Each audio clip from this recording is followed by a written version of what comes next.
When he was a kid, Anthony Borgatti earned the nickname Spaghetti, later shortened to Spag, because he really liked spaghetti. He didn't like plucking chickens. In school, there was this girl named Olive Lutz. She thought he fooled around too much and didn't pay attention in class. His mother told him she didn't want him hanging out on the streets, so he started a business as a teenager. His parents helped with some money and the loan of a corner of a warehouse they owned. Back in 1934, it didn't look like the great American success story. Times were hard. People were poor. Spag owed everybody, but he was determined. Meanwhile, Olive was going to school at State Teachers College, now Worcester State College, a bright young woman with energy, guts, and a genius for organization. By the late 30s, the store was changing. Profits from the fireworks had bought oil, batteries, and other auto supplies. In 1939, Spag added garden tools and hardware supplies. Then the truly important change. In 1940, Spag makes the smartest deal of his life. He and Olive go to work, together now, to make Spags a success. Two great business minds, the idea person and the organization person. The organization? They had orange crates for counters. For heat, they had a pot-bellied stove. Spag's pocket was the cash register. Olive would run to the market across the street to make change for a $10 bill. She also went to trade shows, hauled fertilizer, and delivered goods to customers in her 1936 Chevy. In 1939, Spag had met Mr. First of Decatur Hopkins, the hardware wholesaler. Mr. First, who wore honorary employee badge number 1, was a counselor, business aide, and above all, a friend. He encouraged them and eventually gave up his own sales territory to devote himself full-time to the store. Success for Spags included breaking a lot of rules, like fair trade, which wouldn't let you discount certain products. Spag and Olive generally ignored it because it didn't seem fair to working people. Finally, in 1974, the government came around to their way of thinking and abolished fair trade altogether.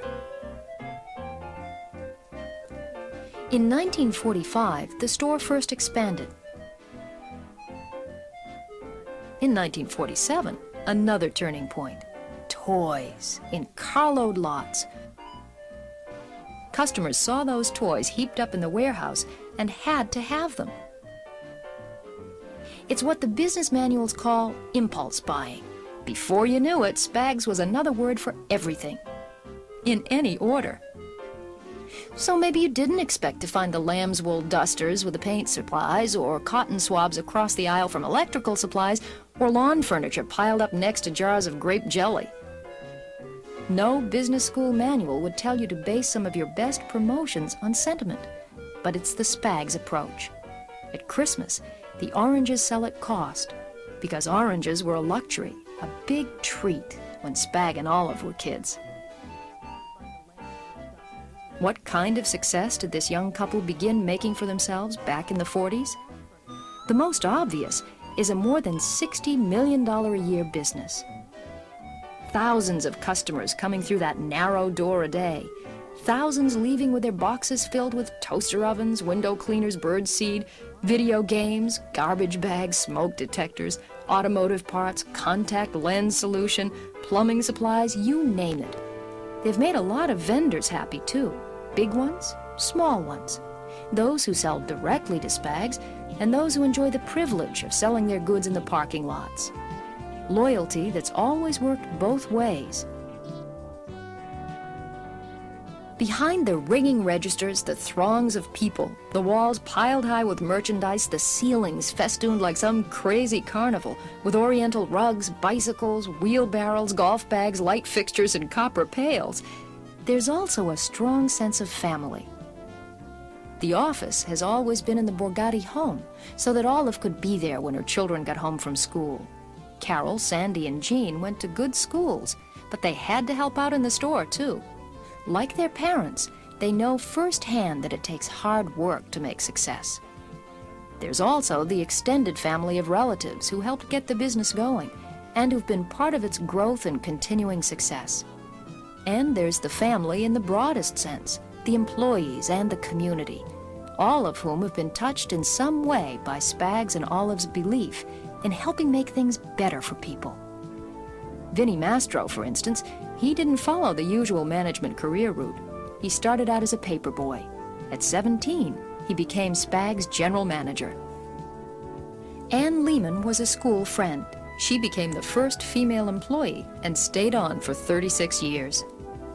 One customer said to me, "I think Spag brought you with his first can of paint."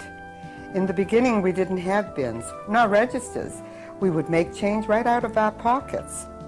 We'd pile pants on a table and they would topple over, and we'd pile them up again, and again they would topple over.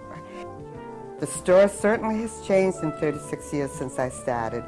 What the greater community thinks of Spag and Olive is emblazoned on hundreds of awards. It's also engraved deep in the hearts of people who've benefited from their kindness, thoughtfulness, and generosity. Being fair with people makes everybody's life a better situation. The store is only as good as the people who serve you. I expect everybody who is employed here to give the customer always courteous and helpful treatment.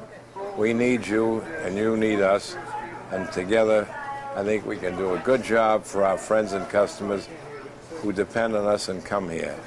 Well, we've been here for 60 years, and they've been successful because of my wife and my children and all the people who worked for us over the years.